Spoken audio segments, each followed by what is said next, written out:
of diversity is that we may have all of our struggles, and we may have that in different ways. It could be a health condition, it could be something else.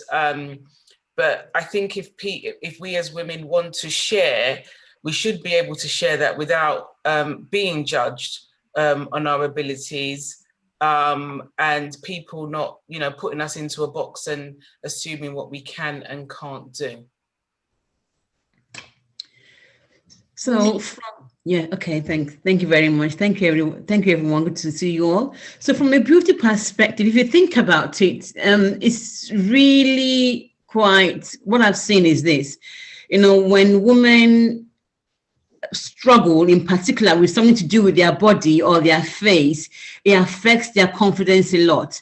And if you think about it, a range of things happens in a world of scenarios. So one of it is, for instance, is like if you're a model, for instance, you have to be a kind of typical model, slim, maybe with long legs, and if you're Caucasian, white, blonde hair, and that's the kind of model. Whereas if you're maybe even a size 14 or 12 in those days, maybe like just 10 years down the line, they won't have even considered to come and do modeling work.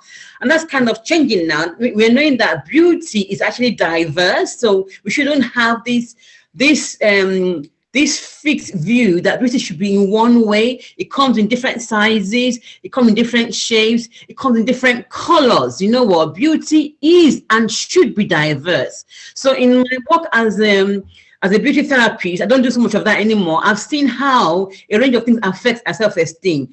Another good example is this. If you have a condition, for instance, a skincare condition, for instance, you know what, you will struggle with it. So if you're going to be on TV, a lot of makeup, a lot of covering up, maybe of the condition, because you want to appear perfect. And I will say a word about this. Young people in particular, young girls, struggle a lot with their body image because of the way they want to feel accepted in the society. So I'm a strong believer and a strong advocate for self-kindness, for self-love, and for women loving who they are and embracing themselves. I can't tell you, there's a range of other things, but I'll keep it short for tonight. But a range of things from me just being in the beauty industry that affects women, their self-esteem, and how they are viewed in society. And that's just a bit of nuggets from there. Yeah. Thank you so much, Sancha and Wumi. Now I've got a new questions for Minerva.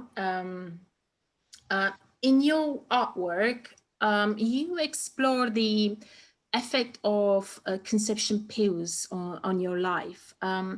Do you think it is fair for women to be the ones that have to take the pills and deal with the side effects, like there is a normal thing to do?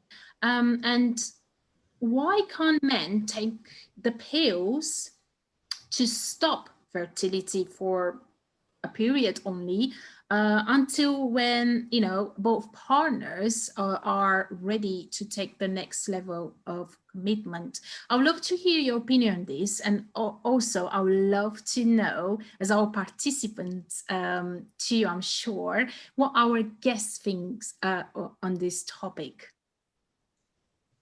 I think this is a complex question because I don't think it's fair. 100%, I don't think it's fair. But in a heterosexual scenario of sex, the woman would be the one that is going to be pregnant. And I don't know if I would have enough confidence in a man to take the pill 100% effectively when I know from experience that I haven't been able to do that for whatever reason. And at the end of the day, I'm going to be the one that's pregnant. So I don't think it's fair, but I don't know if that is the right answer.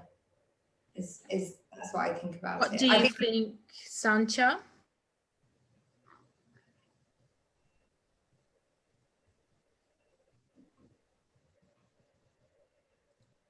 Yeah, I think it's an interesting question. I think there should be contraceptives offerings for both. men and women, and there's probably more on the market for women than men, to be fair. So I think there should be more choices for men, but obviously we do need the choices for women, as Naverna said, because it really is important that women have control over what's happening to them, and so it's really important that women do have a wide range of contraceptive options, but I do think the options for women are quite limited, and that could be explored and widened. So I really think this is, as Minerva said, is a complicated, complex, interesting question, because I'm married and I have kids, and I'm going to be fair. I've tried and I've tried contraception. I know how hard it can be to even decide what you really want to have, isn't it?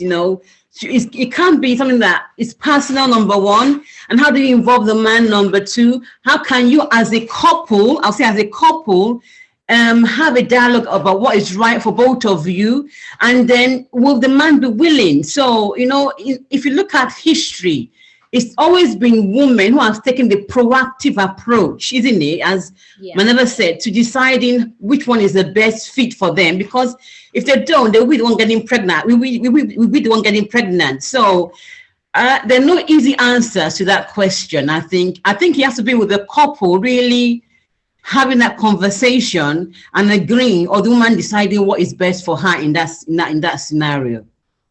Thank you so much, Wumi. Yes, Minerva? You wanted to add something? In response to that, yes, I completely agree. It is a decision that is taken by both, but the problem is that often it's too late for that. The discussion around how you're going to navigate it, or how you're going to find yourself in a position where you even want to have a child, I'm pretty sure that most pregnancies are not planned, and also no contraception is 100% effective. So I feel like there just needs to be not just in terms of contraception, but just a broader way of addressing the fact of separating having a child and having sex, which is just not been met yet. Minerva, you also talk about gender equality. What do you mean about that? You mentioned something at the beginning, but what do you define gender equality? I define gender equality where there is no disparity between gender, where no one has to. There is no discrepancy between how much someone pays for something, or how much someone is paid for their time, or how someone is judged or discriminated against based on their gender, which we are in a society now, especially right now, that is very clearly oppressed based on gender. And in fact, if you look deeply into many parts of our society, that is the case. And for example, one of my pieces is about dental dam, which is a contraceptive method of oral sex, which almost none of my female friends had even heard about, because we are told about the condom, which protects both the man and woman, or protects everyone sexually, but is designed to protect a penis. And the dental dam is a latex sheet that you can use for oral sex that no one even knows about. They're not even available to buy in this country without buying them online. And I just feel it's such a shame that everything is catered in that regard to a gender, when it should always be an across the board similarity for everyone. What do you, Sancha and Wumi, think about it?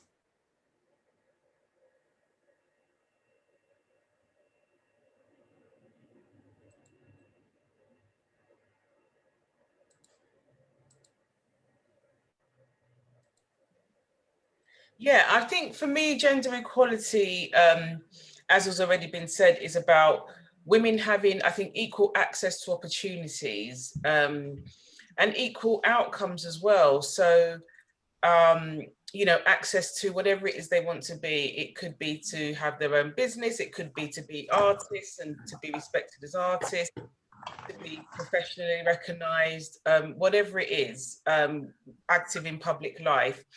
There are still many barriers though. I mean, yes, progress has been made over the decades and the years, but there's still many barriers that we face.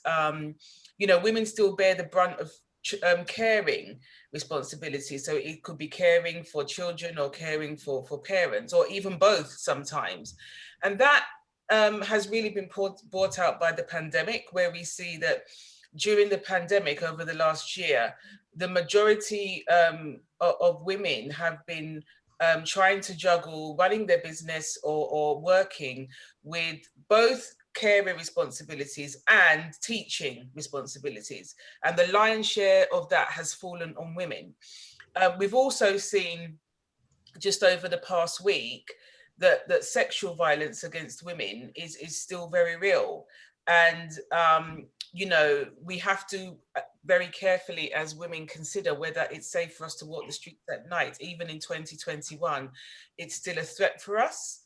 And so, yes, you know, we have more women in public life, we have more women entrepreneurs and artists, and that's really great to see. But there is still a long way to go, and still many causes for us as women and men and all the community working together to fight for. I've got a few more questions from public, not from the public that is kind of attending tonight, but outside, from people who couldn't attend, and they've asked whether this will be promoted online and if they can see the answer online. So one of the questions is for all of you, how, if at all, did gender affect your career? We talked about that a little bit, but more specifically, has it affected your career because you're a woman? My experience of that hasn't necessarily been applicable whilst I've been an artist. But in the past, I've done a lot of hospitality jobs, and I have never seen a man walk past another man and have to touch their hips to squeeze past in a space that doesn't need to be squeezed through, where I have had my hips touched more times than I can count. I have been spoken down to. I have been never even allowed to ask for help because I'm a woman, so they need to help me without me even having to ask. And 9 times out of 10, I don't need help. This has been a problem for me for my gender. But then it goes past that into my disability, because if I say I have chronic pain, then that's times 10. And if I don't say it, then I have to just suck it up and sometimes hurt myself, because if I don't mention it, then I get asked to do the same amount as everyone else. And if I do, then I can't excel at the same rate I would like to, because I am stigmatized for being disabled and being a woman. Santia?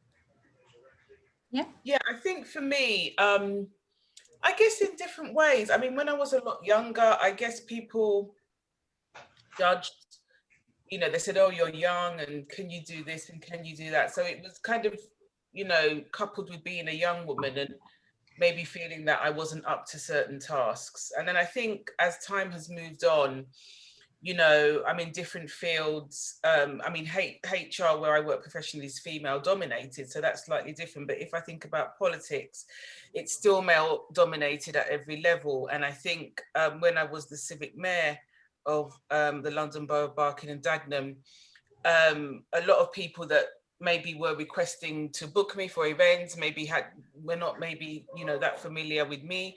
They used to send emails to myself or my personal assistant and just address me as a man. So they'd say, oh, can we book Mr. Mayor, or could we book him for an event, and then we'd have to point out that actually the mayor is a woman. And actually you can have people in public and civic office as women and men. So people again just make judgments, you know, that women are not supposed to be in certain roles, and that certainly has affected me. Me? Yeah, I don't think it's affected me so much because, you know, after you know my background, even though I was born here, I grew up in Nigeria. So everybody there, we are all at the same level. And even though I grew up in Nigeria, I didn't really have a career per se until I came down here when I had to begin all over again. So even though I began again here, I did really do mainly what you call administration, business support, which are typical roles for women.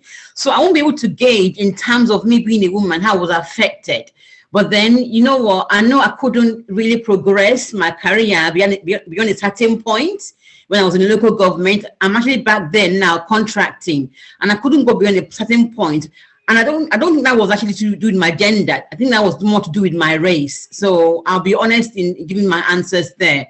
So, but when I've come out of local government and I've been an entrepreneur, I've just taken everything I think is a negative, and for me, I'm just using it as a positive. So if they say women can do something, that's what I want to be doing. So I've just used myself, really. I don't see, and I know there are barriers, but I see that I can break them down. So in my mindset and in my attitude, I'm just going for the sky. So even if there are barriers to do with my race or to do with my gender, I just flip it on the head, and that's how I'm going to be living my life. And I intend to go get to where I'm going. I have a destination. So I'm quite a strong woman. So I'm a strong woman, but I'm very resilient. And that's what I've kind of actually had to do. I had to have a mind shift that even if there are barriers, I can use them to move myself forward. So that's how I'm going to answer that question. Thank you so much for being so honest and for sharing your stories with us. Is there something else you like to share in light of our conversation, or just about yourselves? So can I say something as well? Sorry, Wumi, just after this, we will take about 5 questions from the public. Should I Yes, please. go on? So about equality, women equality, I just need to answer that question because I didn't answer that question. For me, I don't like comparing myself to men. I'm just going to say it's not about comparison. So when we talk about gender equality, I really liked both answers given by Councillor Sanchia and also by the artist Minerva. But I always see that we should never compare ourselves to men because we are just different genders. You know what? We are gifted differently. So one thing I would like to see is women in leadership. When we are a leader, we should not lead like men do, not trying to pull, or trying to be, all authority. Bring that soft touch as a woman to whatever you're doing, because that's what makes us unique. So I don't like comparing myself, even though I'm doing an event on leadership. I don't like comparing myself to men, and I don't try and compare myself to my husband, because we are just really different.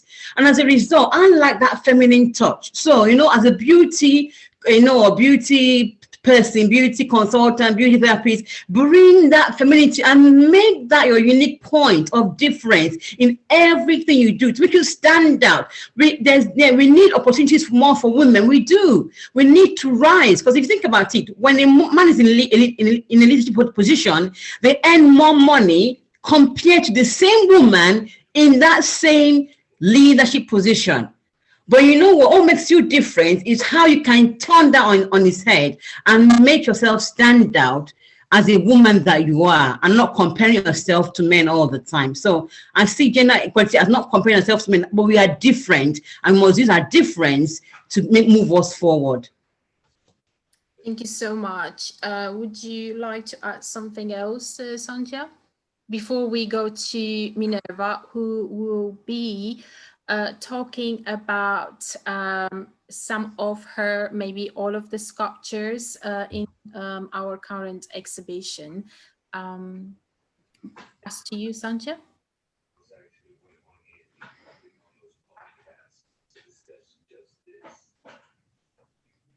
Yeah, I think I would just like to end this section just by talking about the theme of International Women's Day, because it's a really interesting theme for those of you who have seen it over the last week. Choose to challenge. And I think as women, with our very existence, our very effort to strive for the things that we desire and deserve is us challenging society. And so the theme of this year's Women's International Day sometimes isn't a choice for us, choose to challenge, because as women, we don't always have a choice in choosing to challenge, because sometimes it's just thrust upon us in order to survive and thrive.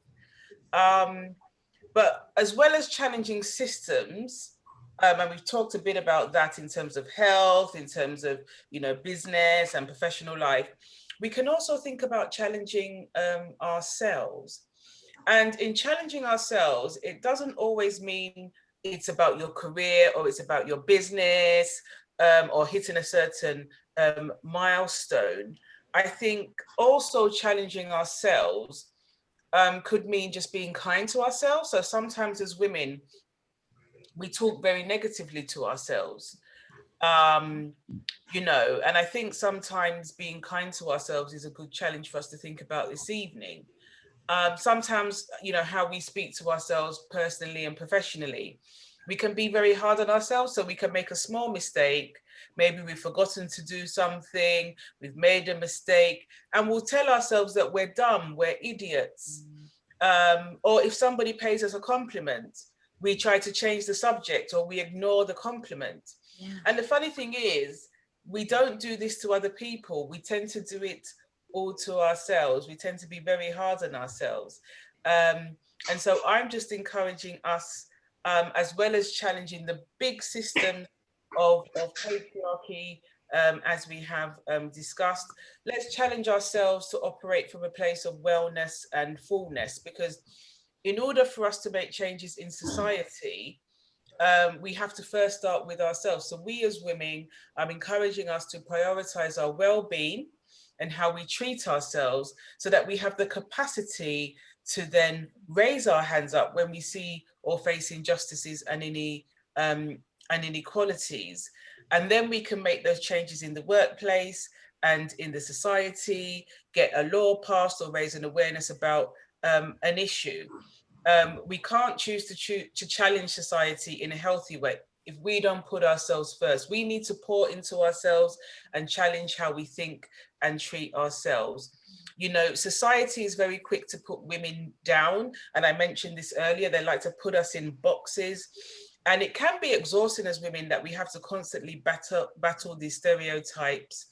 But what's really good about International Women's Day is that it gives us a platform to then use all year round, because it shouldn't just be March, to challenge society every day. So be kind to yourself. If we're going to challenge others, let's challenge ourselves first to be kind. Let's give ourselves praise and accept praise.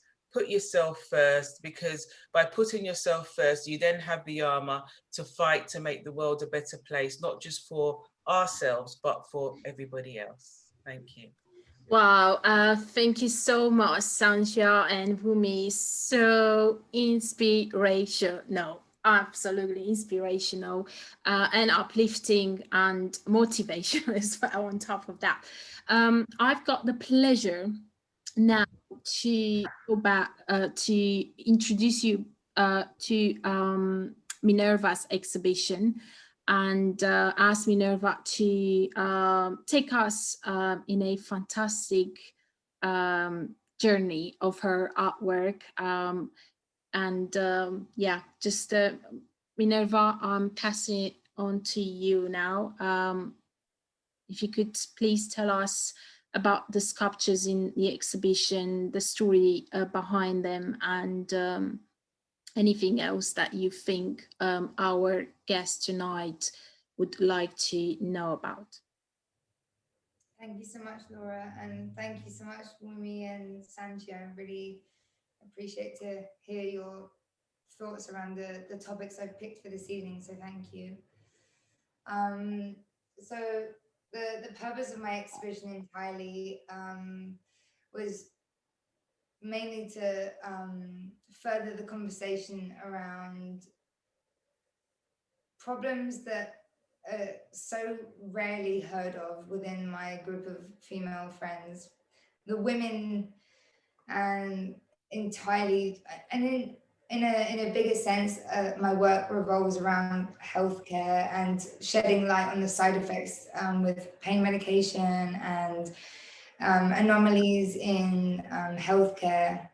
But this, knowing that the exhibition was opening on International Women's Day, I decided to dedicate to the positive and the negatives of being a woman and what that looks like in terms of healthcare on a potentially extreme variable, because not everyone has experienced these scenarios, but a lot of the people I know have, and I know a lot of other women have. So I've made 10 trophies, which is how I refer to them as, because I've dedicated my time to reclaiming difficult and painful experiences in whatever mental, emotional, physical capacity. And I think it's a really important way, especially for me in my journey with my pain, to reclaim this suffering and make it beautiful, which is what I have tried to do. So most of them are around sexual health. I'll start with my menstrual cup piece. For all of my works, I've just taken the everyday object and cast them in resin. And some of them I've added other variables, but I've left always the opportunity to feel what the material is and make it real, because yes, I like the idea of it being a fossil, so I've like made it set in stone, but I want you to be able to like feel and touch, like the menstrual cup being such a wonderful alternative to sanitary care up until the menstrual cup was introduced a long time ago, but it didn't become popular until the 80s, and now it's actually mainstream because it's good, much better for the environment, and it's much better for the person using them. And I care so much about people feeling safe and feeling comfortable and being able to make choices for themselves that aren't just thrust upon us by what we're told. And I think the menstrual cup is a really good example of that, as opposed to the tampon, for example. This is a piece where I've got a tampon that I filled with water and one that I left inside the plastic. It's something that I'm sure everyone recognizes what a tampon is, no matter where you are, what gender you are, whatever your background is. But a lot of people don't know that tampons are filled with so many very harmful substances that we put inside us and leave inside of ourselves that can cause such irreparable damage that you just accept what you're told and you do it because that's no other choice. But when you look into it, actually the mainstream tampons are filled with bleach and many other very harmful products. So this sculpture is about a company that produce chemical-free sanitary wear that is infused with CBD. So it combats period pain as well as protecting you while you're on your period, which is amazing. It's called, I'm not sure how to pronounce it. It's spelled OHNE, but they're amazing. And I have referenced it in all of my exhibition texts. So following that on, I would like to go to my pregnancy test trophy. This one I find one of my favorites because there is a positive and a negative test in here. The negative test was mine, thankfully. The positive test I got from a pregnant woman who when I met her, told me all about this almost imposter syndrome she has got in the past when she has become a mum. This was her second pregnancy, and spoke about the identity crisis that she had involved with becoming a mum, which I had no idea about. And that then comes after the initial, like, the person who's going to be pregnant, or potentially the other parent of someone who is about to have a child, everyone has a completely different idea of how they will take the positive or negative. There is no assimilation between the two. And I think it's just so crazy that it's just like these sticks can be the defining moment of the rest of your life, potentially. Even if you decided to have an abortion, for example, that is a fundamental, like, landmark in the experience of being a woman. And I think that although it's amazing that this type of thing exists, I think there is a massive lack in what this actually means and the support around that. So this is my pregnancy test piece. Then I'll go to my pink tax piece, which is a blue razor and a pink razor sitting on top of each other. And this is a comment on the fact that things that are pink generally cost more because they're aimed at women. And that goes from clothes to healthcare, even to adult nappies for people that have issues with their bladder when they're older. If they're advertised towards women, they cost more. And this is something that has recently been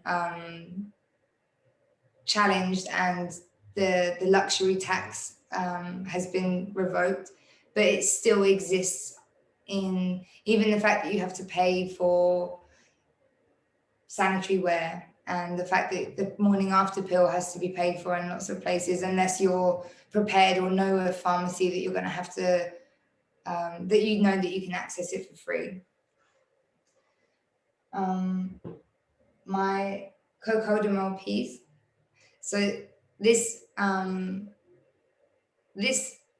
is something that is recognized by lots. Everyone has probably had some type of experience with Cocodamol, the opioid-based painkiller. But this piece was targeted towards a friend that's experienced abortion, and this was the only savior that she had, because they didn't insist on therapy, and she said no because she thought she was fine, but actually she wasn't when time went by, and the only way that she could feel normal was by medicating herself, which again goes back to the focus on the fact that mental health and specialist services are just not always given immediately here. And I think that's something that needs to change, because it should be mandatory to deal with mental health and sexual health in general, but at least it should have a lot more focus on ill mental health.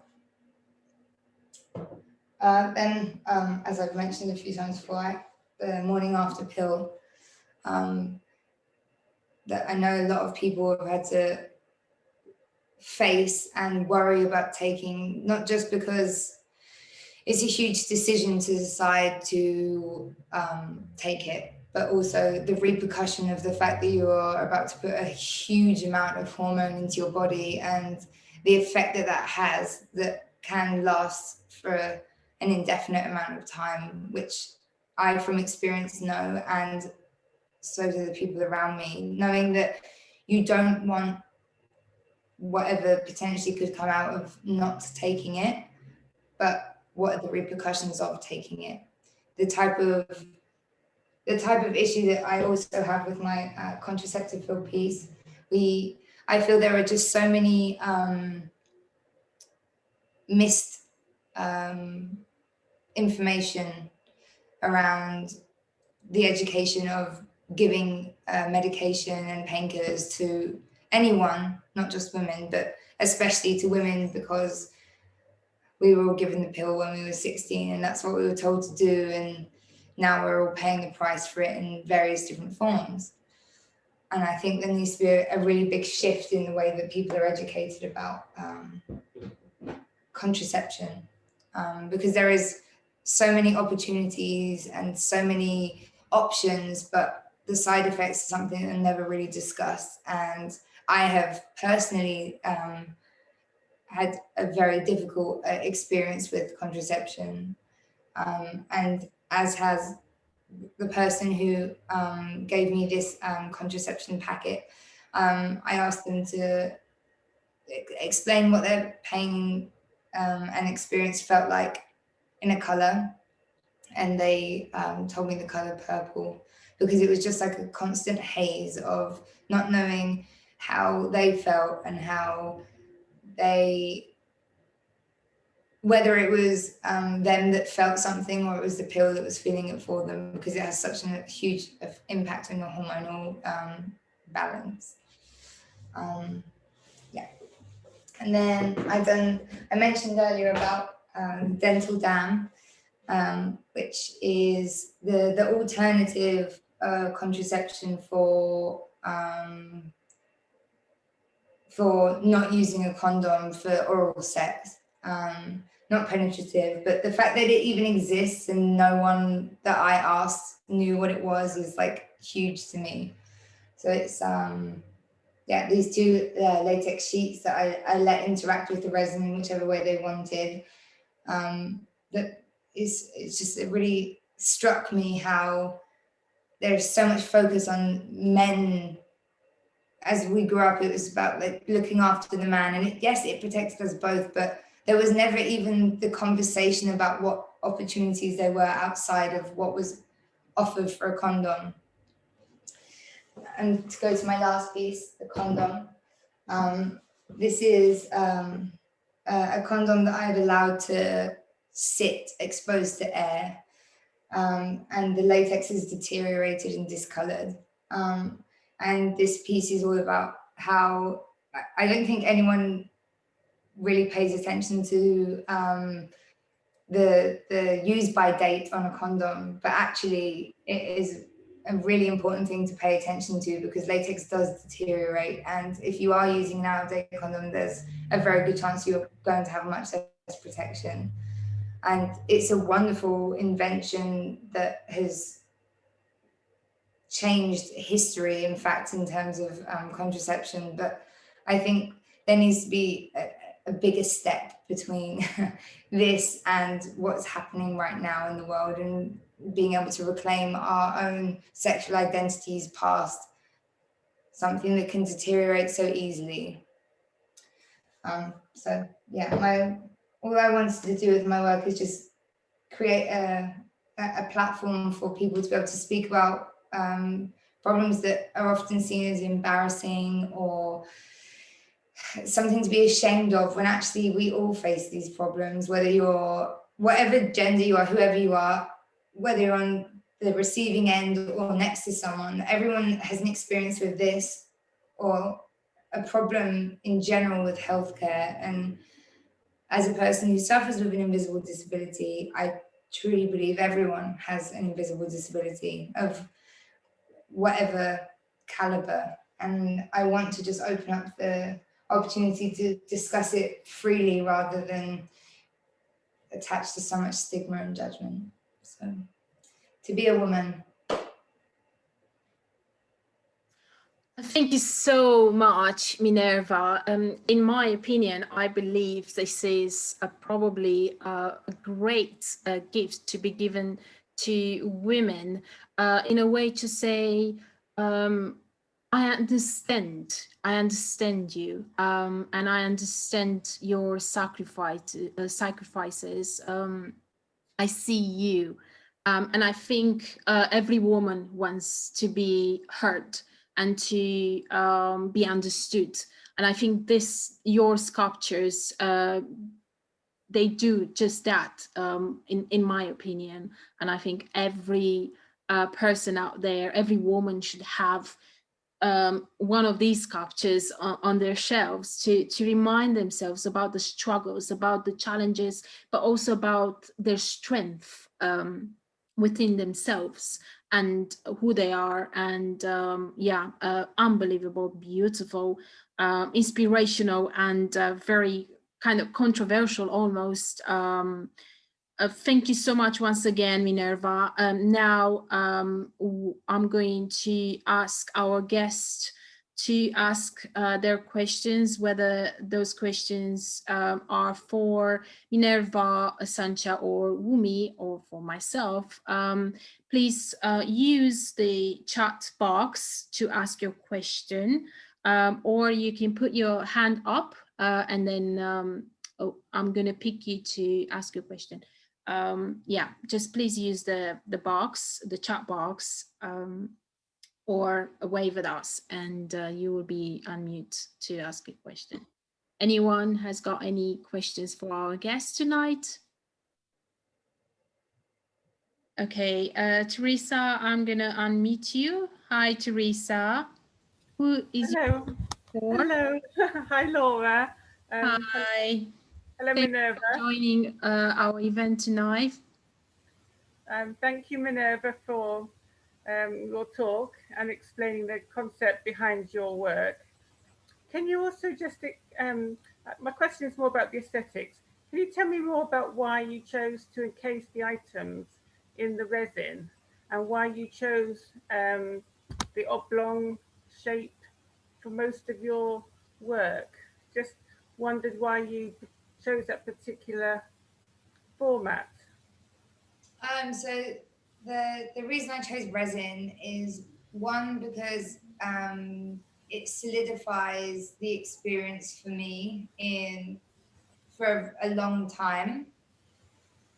Also because the translucent nature of resin almost echoes the whole stigma that I've experienced with invisible disability. It narrates itself that no one is able to see these things, but now you can. Not only can you see them, but you can touch them. And I've just found it a really interesting material to work with.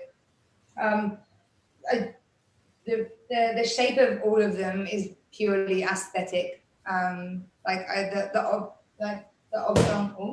oblong for them is just based on the shape of each of them. Because I really like negative space around the objects I use, just to give them more definition to the point. So the bigger that I can do it, the better. It's just resin is difficult to work with, and it takes a lot of practice and a lot of skill. And also because every time I do it, I'm almost putting a new material in, so I never know how it's going to react with the resin. So I try to, I would love one day to go even bigger, but it's every single time I do it, it's like a science experiment, and I'm learning each time. But the shape and the dimensions are what I feel are really impactful for what the object is that's inside. Thank you very much. Thank you, Minerva. Thank you. Thank you, Teresa, for your question. I noticed that we got quite a lot of gentlemen tonight. Is there any questions coming from a gentleman? Are there anyone? Could you please put your hand up so I can see you? Or okay, we got a question. Question for Minerva from Nicholas. Have you had to repeat the making of any of the pieces, or do you leave them however they turn out to the first time? Both. I'm not strict with myself in terms of it coming out exactly perfect, because I think the journey that resin takes, depending on all of the variables, I think is very, very similar to like the fluidity of being a human. There's no perfect at the end of it, and no matter how it turns out, I always love it. But in many times my resin hasn't set, so I've had to completely remove that and start again because it's still a liquid. But even in that essence, I've managed to keep it for myself in a new way, adding other layers of material to stop the resin from leaking, and it just becomes an even bigger trophy using different materials. But yeah, I've definitely had to redo many.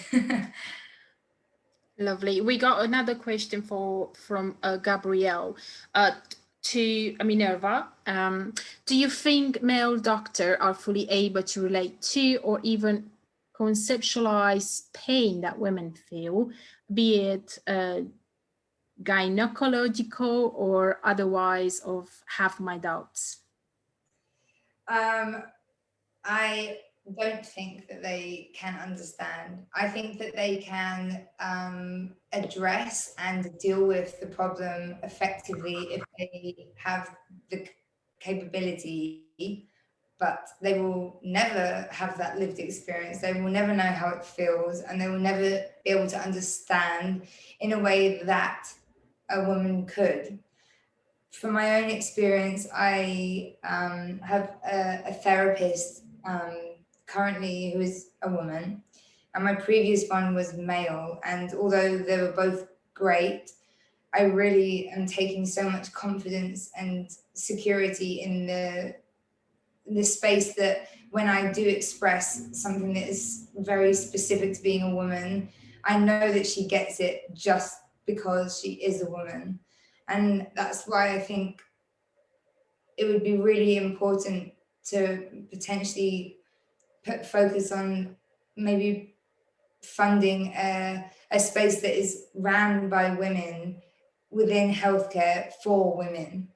Because I know women that won't go to the doctor for the worry that they're going to see a man, or if they have to see a man, they won't go to the appointment. And I think if there is just a facility that is run for women, by women, everything could be different for that. So I as much as I've been seen by many wonderful male doctors in my time, they will never be able to understand or know what it is like because they can't. Thank you so much, Minerva. Councillor Sanchia would like to add something to Gabrielle's question. Yeah, I think it's an interesting question, and Maverna has answered it really well. But I just want to maybe just put a different spin on it, because as somebody that suffers from a long-term health condition, endometriosis, my endometriosis clinic is in Romford at the Queen's Hospital, and the endometriosis nurse is a woman, but the two consultants are men.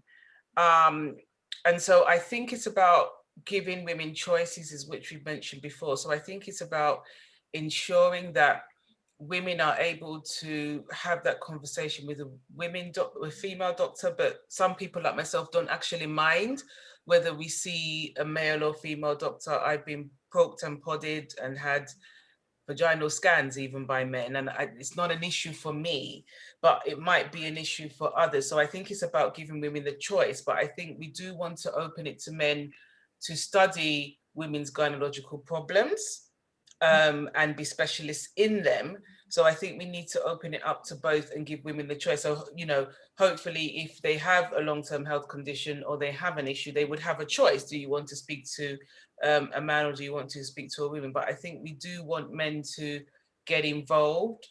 And somebody like myself that suffers from endo, unless you have endo, you wouldn't actually really know what I'm going through anyway, whether you're a man or a woman. And I've had women dismiss my condition.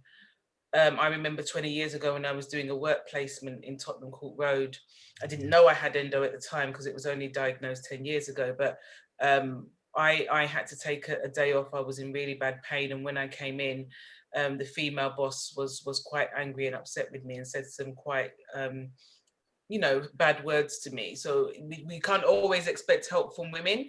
But I think we do need to have that choice. We absolutely do need to have that choice that women can see women, but just sort of just throwing a different spin on it there, based on my experience. Thank you. Wumi would like probably to add something to this question. Yes?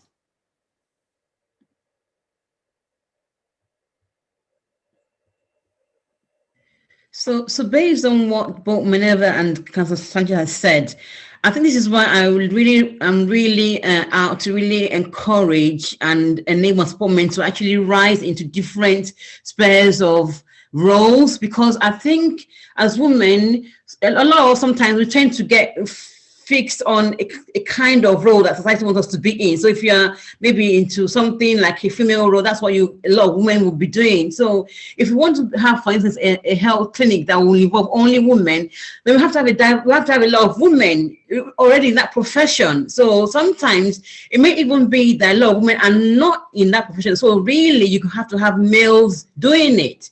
So I want to use this platform to really encourage women that, you know what, this is why we need women in different spheres of society, in every kind of role, and not limiting ourselves as well. Thank you so much, Wumi. We got another question from Angela. She says, I think it is better to use a condom instead of a contraception pill, as the pill is killing the embryo already formed. Oh, okay, so that was a statement, wasn't a question. Anybody else has got any questions for our guest tonight? We would really love a question from a gentleman. Yes, Ben? Thank you. Hi, Ben. Welcome. Hi, well, thank you. I was just, well, there was a few things I was interested in. Well, one was the contraception thing. You were talking about how it's mainly male focused in the condom, and it's the benefits are sometimes seen as, potentially could be seen as incidental to the woman. I was reading a while ago about some trials for male contraceptives where the side effects were similar, or probably, I think they were slightly less severe than the current on the market for women, but they were just thrown away on the testing phase, because it wouldn't be widely accepted in the market. I was wondering if you're aware of that, or if you had any thoughts on that. For who was this question, Ben? Minerva, sorry. Yeah, I'm very aware of this, and I'm aware of this, and I'm not surprised by the response to it, just because of how it always goes. I understand, especially now in a moment of social media and having so much access to information that we didn't used to have before, that people scare themselves a lot easier now, I feel, because they do their own research, and men don't feel like they have to be complicit in something that isn't going to long-term affect them, because yes, you may potentially be the father to a child, but you're not going to carry it. But I also feel like that's the same example for the AstraZeneca vaccination has been taken under fire because of the blood clot risk, when the risk with taking the contraceptive pill is like 10,000 times greater and hasn't been taken off the market, yet this has been. And it's almost as if I'm like, oh, is it a generational thing? Is it a gender thing? Is it because the pill's been around so long and now it's so ingrained in society that's just what we accept? Or something else? I don't have the answer to it, but yes, I'm aware of it. And if it's been already thrown to the side, then what else even is there? Which is the sad reality, how I feel. Thank you so much for your question, Ben. Can I? Else would like? Okay, Wunmi, you would like to add something to What Minerva said. So I think also why it may have got thrown to the side. You know, culture plays a lot in this. Culture and history and how women are seen to be the one to carry the pregnancy or deal with it. And also we wouldn't have the buy-in because, you know, when a lot of cultures, you know, a range of cultures, it's seen to be that the women are the ones who really need to sort it out. So, you know what, getting the man to come on board and use maybe something, maybe do something that would help, you know what, not bring back a child is not seen as the right, you know what, a lot of cultures, as a normal thing to do. It's always, again, this is where we talk about gender now, it's always falling on the woman to carry that responsibility. So I can see why there's a lack of buy-in and why it may not be selling because of cultural norms or cultural beliefs as well in a society. Thank you so much, Wunmi. I see Adam's got a question. Who is your question for, Adam? Hi there. Sorry. Hi, welcome. My question's for Minerva. Hi, Adam. Shall I ask it? Yeah. You hear me? Minerva, I just wanted to know, do you feel that there's a sort of an almost therapeutic side effect, so to speak, to sort of completing a collection of work and obviously being able to see it and touch it, that maybe wasn't in your mind when you were planning the composition? 100%. Like, because I have chosen to invest my time in my own health and my experience with pain for the entirety since I've seen myself as a creative, but I've never managed to find a way to do it that actually really represents how it feels and making it like concrete, because I love to touch and see and feel and experience things in a physical sense because it almost makes it real. And I think I have this attitude because having chronic pain isn't real in the same way that other injuries are. So to be able to have a finished collection that volumes of exactly what I want to say and what my intention was is so enriching for who I am and what my purpose is with my work. So absolutely, having my work tangible, which I'm sad that I'm having to do this over so that people can't interact with my work. The fact that they exist and that is pain reclaimed is exactly what I wanted to do. Thank you so much, Adam, for your question to Minerva. Anybody else has got any other questions for our guest, whether that's for Minerva or for Sanchia and Wunmi? Please use the chat box. I'm just going to go through some of your profiles. I don't see any hands up. Anybody else? Lovely. Okay, we got another question. That's for Ben from Veronique.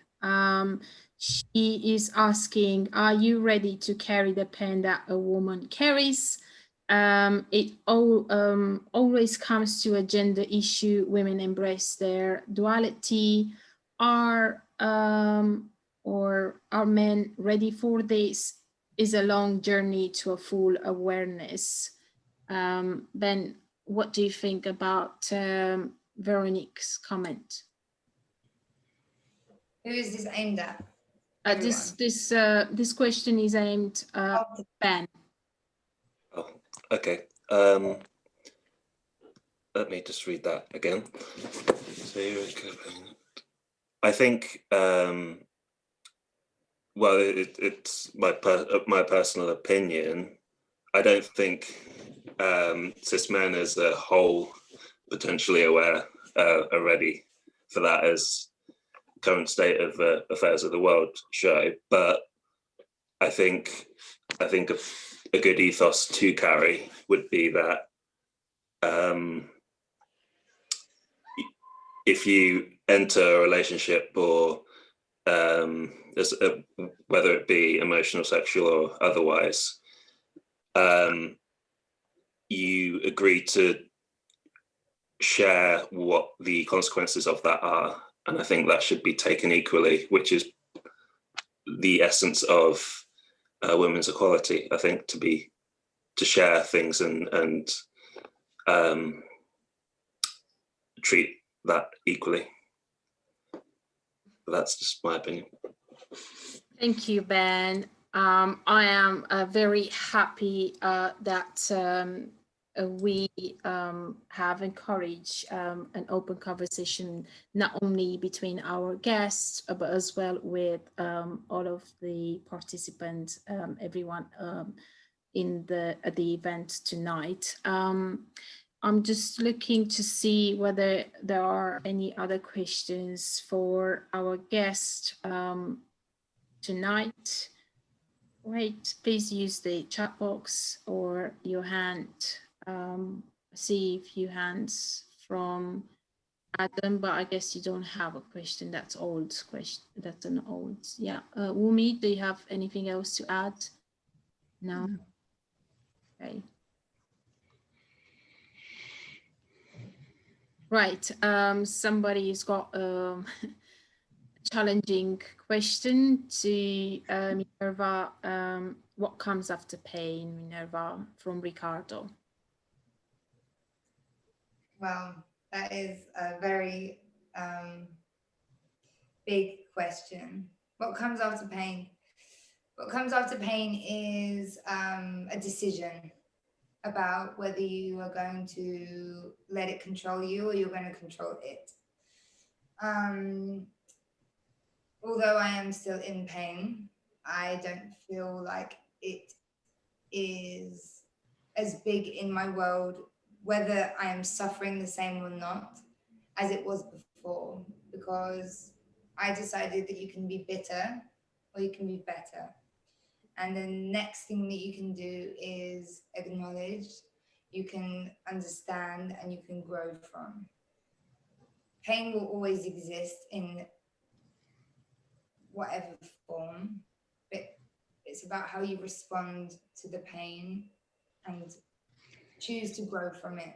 And what I want to do is make a space that's safe for people to feel comfortable to talk about their pain and their experiences and their problems, and understand and make a community that is safer than how people in pain feel, how minorities feel, how women feel right now, because there needs to be a change, and there can be. So what comes after pain is change. Thank you so much for your question, Ricardo, and thank you for your answer, Minerva. Wonderful, wonderful. We are taking our last question now. If you got any more questions for our guest, please ask that now. Only one more question, and then we are closing the event. Any more questions? Let me see. Can I just say something at the back of her answer? I really love Minerva's answer. What comes after pain? Because not just pain, I know she's got pain to do with her disability and a range of other things she's talking about, but you could put that in the context of other things in your life, a range of things in life where you've gone through pain. So it's not just maybe your health, it could be your relationships, it could be even your career, it could be in anything you find yourself. And I really love her answer that what comes after pain is making a decision And because I'm just thinking about it, and also it also comes change. So you have to decide, following that on to what Councillor Sanchez said about making it hard to commit yourself to self-care and self-love. You need to make a decision to want to make that pain change. So turning that pain into a positive. So what comes after pain is change. So if I were going to end with anything, I really love that thought, actually, Minerva, with your art, that, you know what, anything we might be going through, we can actually turn it on its head and make it be a change agent for us. So I really love that thought. Yeah. Thank you. Thank you so much, Wumi. What I'm going to do now, I'm going to share with you a few links to Minerva's exhibition on Artsy that you can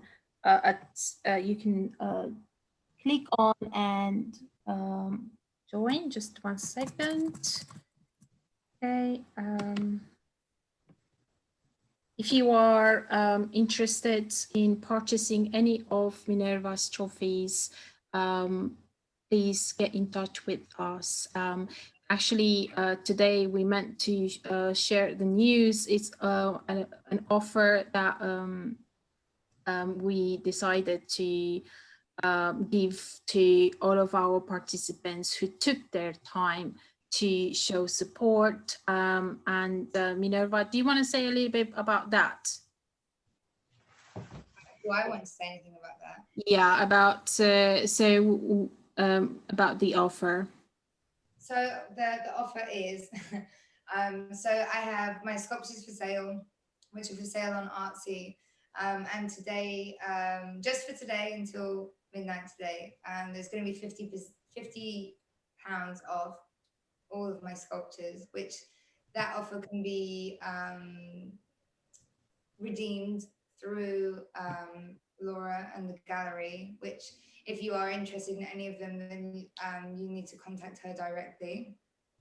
So any of my sculptures are available at £50 discount today.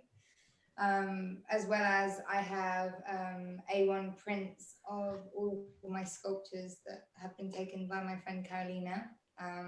So that the product shots that I have on Artsy in white are the shots of the work, and then the black images and the skin images are the pictures of all of the photography prints that I'm selling, as well as my exhibition catalog, which is available to buy through the gallery or from my own website. So yeah, it's £50 off today, and yeah, this is also available on my website. Thank you so much, Minerva. Once again, what a wonderful event that's been.